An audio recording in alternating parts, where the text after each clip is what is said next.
wanted to talk to you about pace specifically. You guys led the league in pace last year. You are playing faster than you did last year, but if you had just played at last year's pace, you'd rank ninth in the WNBA. So across the league, there's obviously been a massive leap forward in what was already a trend that we were seeing over the last 5 years. Wonder if you could take me through how and why you think that is, and how much that plays a part in what you're trying to do this year.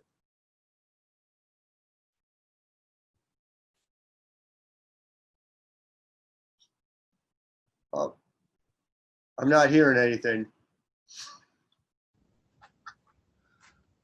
I think it goes to nobody sitting in a defensive stance. You know, I think everybody's running and conditioning, but you know, as far as defense is concerned, it's not so as existent as it was at the beginning of last season. I think that's going to be something that kind of trends downward. You've seen so many 90 and 100-point games, way more than you saw last year. You know, I think it goes to where the game is going. It's a more offensive-minded game, but you're always going to have those teams like Minnesota that really gets up in your grill and, you know, try to keep the score down and stuff like that. But I think it just goes to a more offensive focus, especially if you have 2 weeks training camp with your team. You're probably going to focus more on offense than you will on defense, and I think that's what it attributes to. Can I just quickly follow up, if I could? Does having somebody like Courtney Vandersloot give you an added advantage to play faster, simply because she is somebody particularly good at making those efficient decisions in transition? Yeah, it actually does. It gives you, having Courtney Vandersloot gives you an added advantage if you play slow or fast, but particularly when you play fast, because she can make reads very quickly, and the game is a little slower for her than it is for anybody else. So yeah, having her in that kind of environment is, I don't think you can do that with every point guard, but for her, it comes naturally. Thanks, Coach.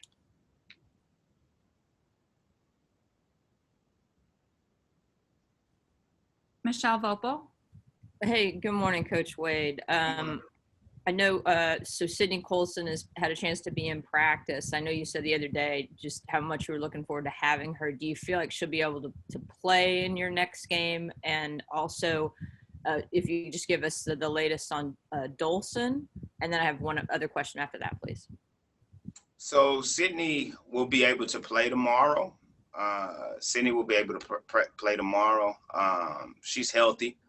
As far as Steph is concerned, we don't think she'll be able to play tomorrow. We just want to pace ourselves. We're still, taking it day by day, where we're testing her, see where her pain threshold is. And so as of right now, if you had to ask me today, I would say she was not going to play tomorrow, but that could change. So we still have some stuff to do with her this afternoon. So we're just trying to see where she's at. Okay, thanks. With both Gabby and Cheyenne, I just feel like both of them have really had good starts to their season. Gabby talked about adding the missing piece of the three-pointer, and Cheyenne just talked about her confidence in bigger moments. Can you sort of address both of those things and how those things have impacted those two players? So with Gabby, it's been a process to get her there, and we think she's where it is about her confidence, and as long as Gabby's confidence too. We have to. She worked on it, and so it's like the fruits of her labor. Why not show it? It wouldn't make sense if you did all that working on your shot and you don't shoot it. So we encourage her to shoot the ball, and she's found confidence because the staff the staff and her teammates all have confidence in her, and so it can't help but give her confidence to actually shoot the ball. Cheyenne, it's been, really, really nice coaching her, especially with added responsibility. She knows she doesn't have to look over her shoulder, and she knows that she's our anchor, especially when it comes to like getting paint points and things of that nature. So she's playing around bigs that give her space, guards that give her space. And when Gabby plays the four, because she can shoot, it actually gives CP more space to kind of work down low. So I think we have a team that really complements each other as far as that's concerned. So you're going to see, I think, everybody's confidence start to rise because everybody has the space to do the things that they like to do. Thanks, Coach. Thank you. Cheryl Ray Stout. Hi, James. You're talking about the fact that a lot of the teams right now are not getting in their defensive sets right away because of whatever the reason is. Are you now spending time in your practices to work on that so you could have an advantage to go with your offense? Yeah, we work on it, but defense is always a process. It's a routine, repetition. You work on things and you try to find your identity. I think our defense is moving in the right direction. You've seen us when we struggle more offensively than we have defensively. I think the first game was maybe our only real struggle consistently defensively, where we couldn't get to spots that we wanted to get on the floor defensively. I think the last 3 games we've done a pretty good job of actually getting down in the stance and forcing teams to the spots that we would like. It's a process. It's just about repetition and about finding who we are and what we want the other teams to do on the floor. May I follow up? How does it help your rotation, adding another player like Sydney? How does it help you manage your game? Well, it helps. I think, we've tried our best to not run Sloot into the ground, but it's difficult, especially when you've played in 3 one-possession games in the first week. It helps, gives us another person that can actually, we want to put pressure on the ball and kind of slow their rhythm down, slow their pace up, and then a natural point guard that's going to probably look for other players on the floor, and so it gives us another dimension. Having Gabby and having Sloot all play the point guard is actually, you have 3 different style point guards that you can go to in different situations. And so I think it helps our versatility. Eric Wilson.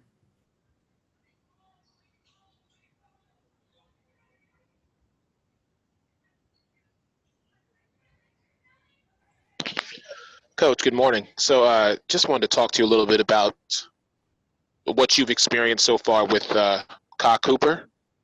She has definitely been the fire starter these past 4 games as far as, her points and just her productivity on the court. Ka has started off the season. If it's anybody that expected it, it was me and Ka and myself. We talked about this, the opportunity that she would have, and how we felt that people were that she was people were sleeping on her a little bit. So that's the reason she was a big priority for us in the off season. We're not surprised. We just want her to continue to work because now it's different when after you have 4 games like this, now teams are focusing on you, and you're in the scouting report. So the fact that she's been able to add playmaking as another skill set, where she's not forcing stuff and she knows that she's going to get the ball back to her, it actually helps her. So we're just going to keep on moving forward and trying to diversify her game and making her a more complete player. But we're satisfied with her progress. So we're just going to keep going. And I apologize, it's Copper, not Cooper. My apologies. Along those lines, another individual, Azure Stevens, with Stephanie not being able to play, she has definitely stepped up her game. Could you just speak to her level of productivity as well, and the talent that she brings to this team? Well, she definitely has a high skill set. She's a good player. She's very coachable, athletic. I think it's about her, trusting who she is as a defensive presence. I think we're still trying to get that out of her, and knowing what she can do consistently on the defensive end. Offensively, I think she has all the tools. Now it's about getting her rhythm and repetition as well. What has been said a lot, and to her benefit, is that she hasn't played in a year. So the quarantine was bad for everybody, but she's actually been through 3 quarantines. If you talk about her plans, so it's and then people have to understand she's playing well, but her imagine what she could be if she's played the last year. So we're going to try to get her there, but we expect some up and downs, and right now we're satisfied, but we're pushing forward because we know she has a load of potential. Thank you. Thanks. Dorothy Gentry. Coach, you lost some players, you gained some players, you're in a bubble, you have a shortened season amidst unprecedented conditions. What has allowed this team to play as it has, to quickly forge a bond and chemistry on and off the court that has you at 3-1? I mean, we preach chemistry. We preach togetherness. We preach selflessness. We preach family. So it starts from the top down, from ownership on down. We need to, it's just something that we have to do. It's like a non-negotiable. Like we're a family. So even when things go bad, we accept criticism. Like we accept it all, and we don't hold anything personal. We know that we're all people. We know that, everybody's good people. So we just try to come together and support each other. And that's just, for me, it's important. It's like really important. And it's the differences in wins and losses by 1, 2, 3 points. So I don't know. We'll keep this whole thing going as far as what we preach and what we're about, as long as we can, because that's something that's very important to the group. Thank you. Maddie Kenny. Hey, James. I wanted to piggyback off of Michelle's earlier question about Gabby in particular. We talked a lot last season and during the confidence with hitting the three ball, and she's had a lot of success in the first 4 games. She's made, 8 threes. 2-part question. First off, can you kind of just expand on the growth you've seen in Gabby in year 3? Well, she's more confident. She's more decisive. And if you see when she plays the point guard, she's more comfortable. She's more directive. She tells people where to go, things to do. I think last year she was more, just trying to get the ball down the floor and not make mistakes. Now she knows the system. She knows the players. And I think she feels the trust from the players. And so that's where the difference is. The same, she has the skill set, and we always thought she had the skill set. Now it's just confidence. If you look at her shot, we've tweaked some stuff, like, yeah, of course, but you see the confidence when she shoots it.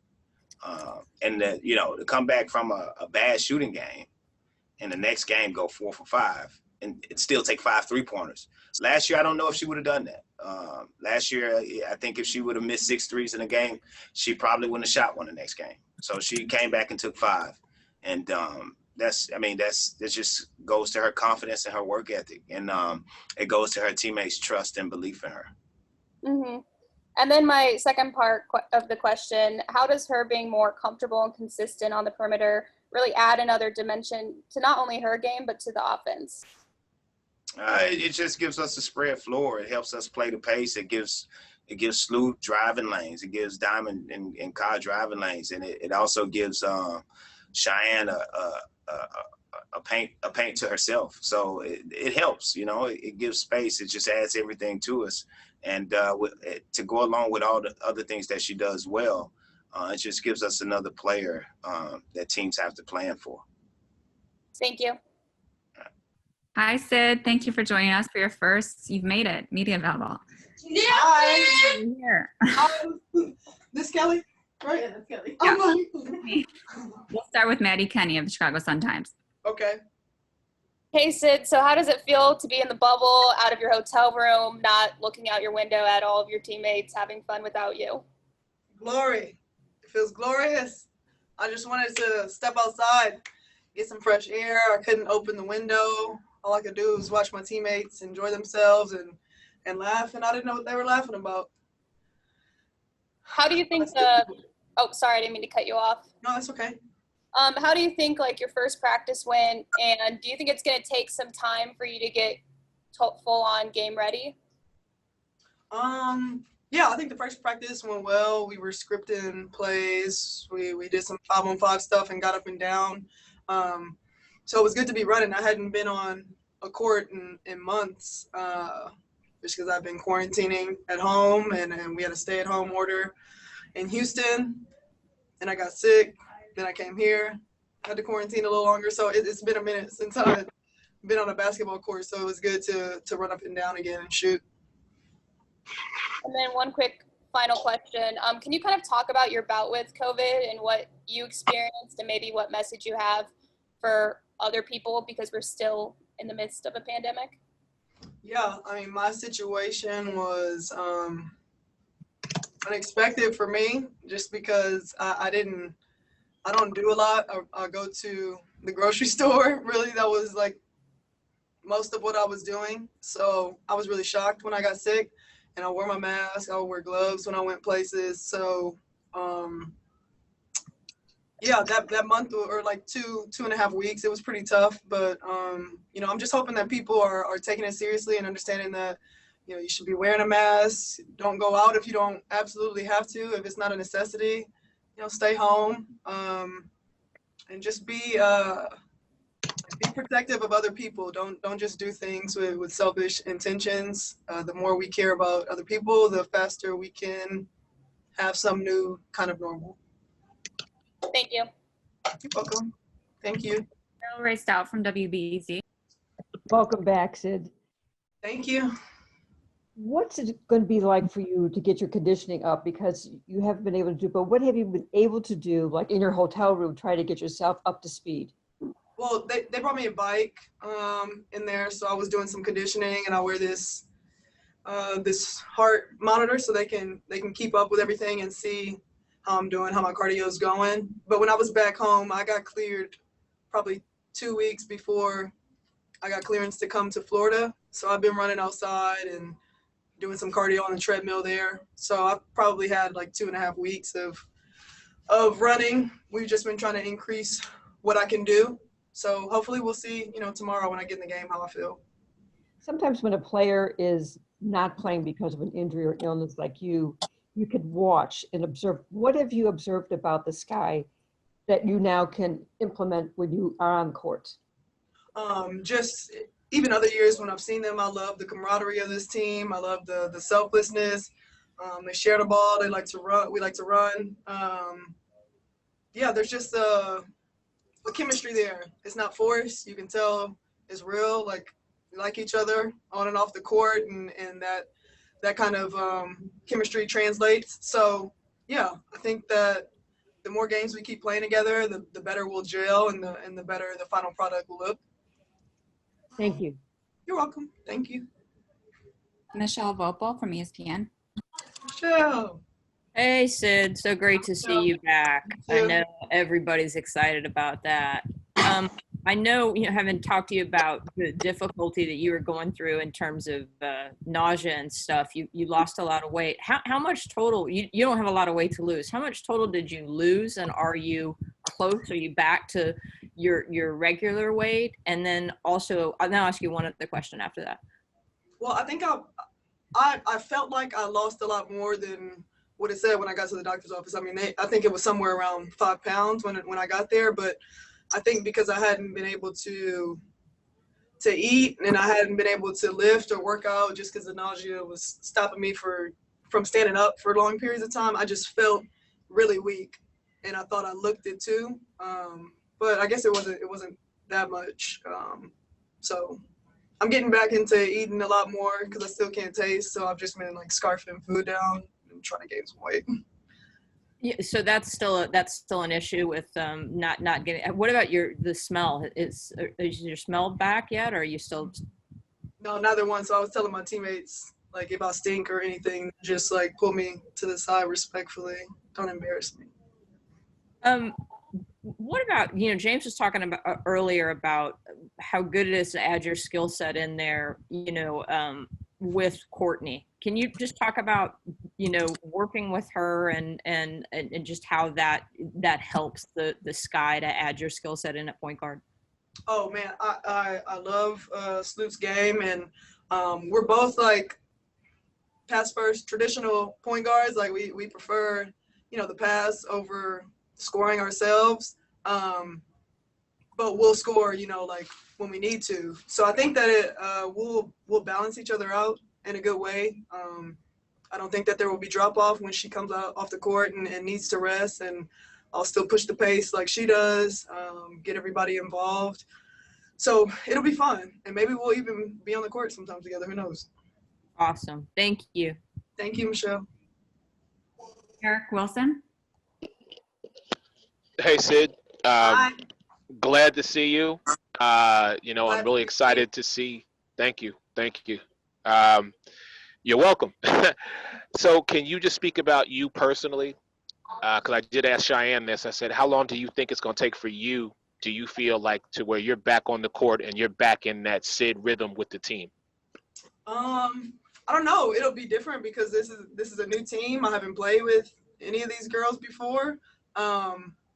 But I've always liked the way, like last year I liked how their team played. And I think that it fits my style, which played a part in me and Coach Wade even wanting me to come here. So I'm not sure how long it'll take. I will try to, get in where I fit in. Not try to do too much, just be who I am, impact the game on both ends, share the ball, get people involved.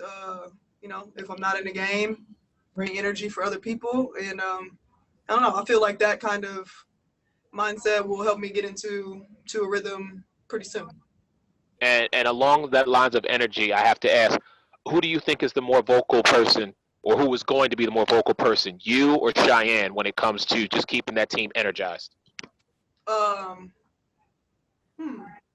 question. I'm gonna try to make it me, but if we're both battling, then that's good. That means that we're making a lot of noise, communicating at a high rate, a high level, and that'll be good for the team.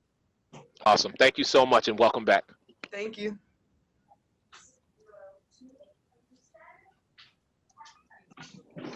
Kenneth.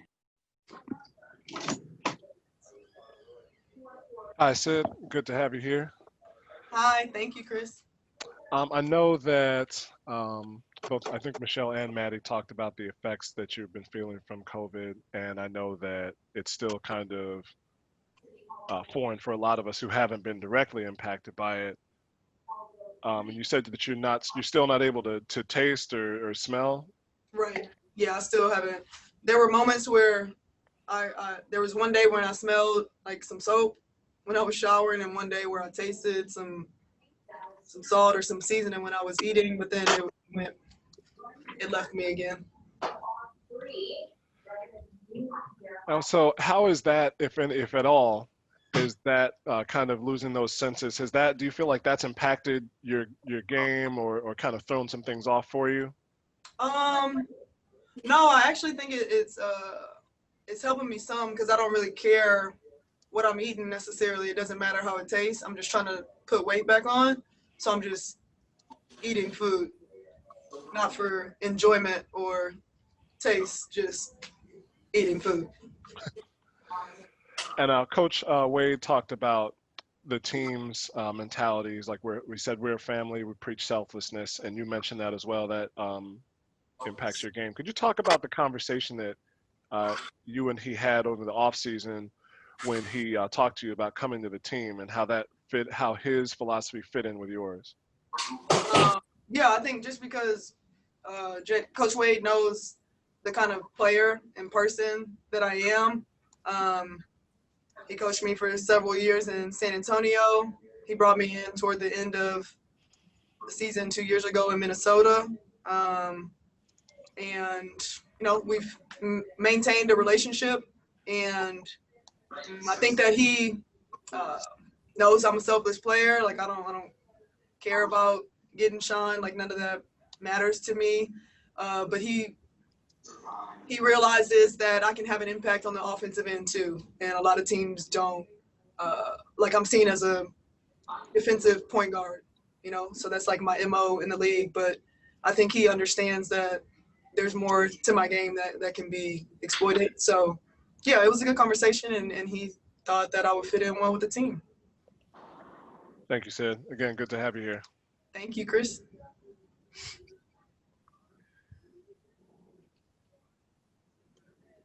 John Key. Hi, Sid. Hi. I want to wish you an early happy birthday. I know it's in a few days, but Thank you. you're welcome. Did you have any hesitation about joining the team, about going into the bubble? Yeah, I mean, I did, in the beginning, close to George Floyd's death. That was heavy for me, for a lot of players in the league, a lot of people, in the world.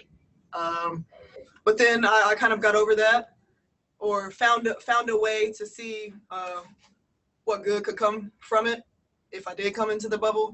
And then when I got sick, I got a little concerned. I was seeing Florida's numbers spiking, and this was at the peak of my nausea and coughing and just the worst of the symptoms. So I was really trying to figure out what I should do and what would be safe. But we got my heart looked at by a cardiologist, and so once I felt okay, physically I should be okay, then I was completely on board.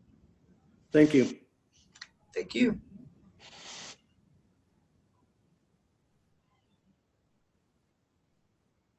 Eric Wilson.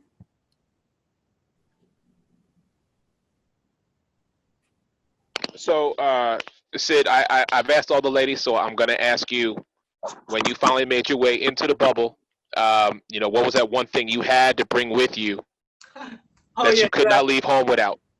Yeah, you asked CP? Yeah, I asked everybody. My camera, because I make, these videos on my Instagram page, so figured I might want to do something with my team or just continue doing my solo vid. So yeah, I had to have my camera, but also deodorant, because like I said, I don't have my sense of smell, so I absolutely had to make sure I wasn't offending my team. All right, appreciate it. Thank you. You're welcome.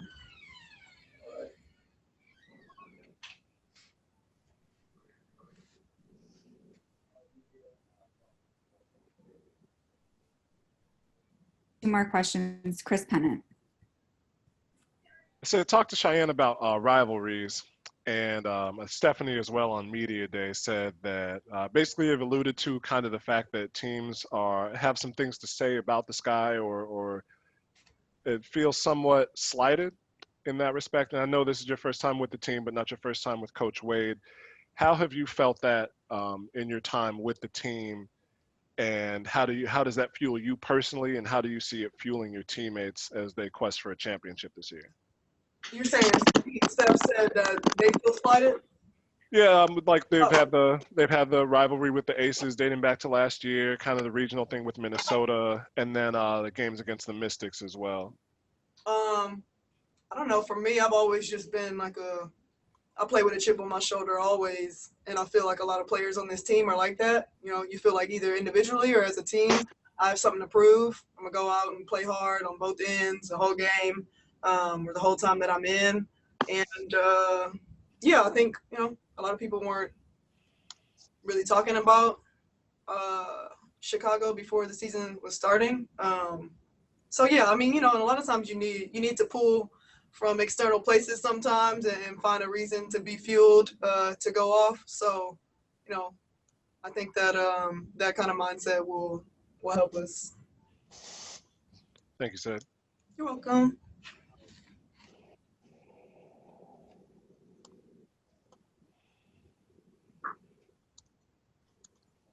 All right, there's some sort of delay. Well, last question with Jake Meister.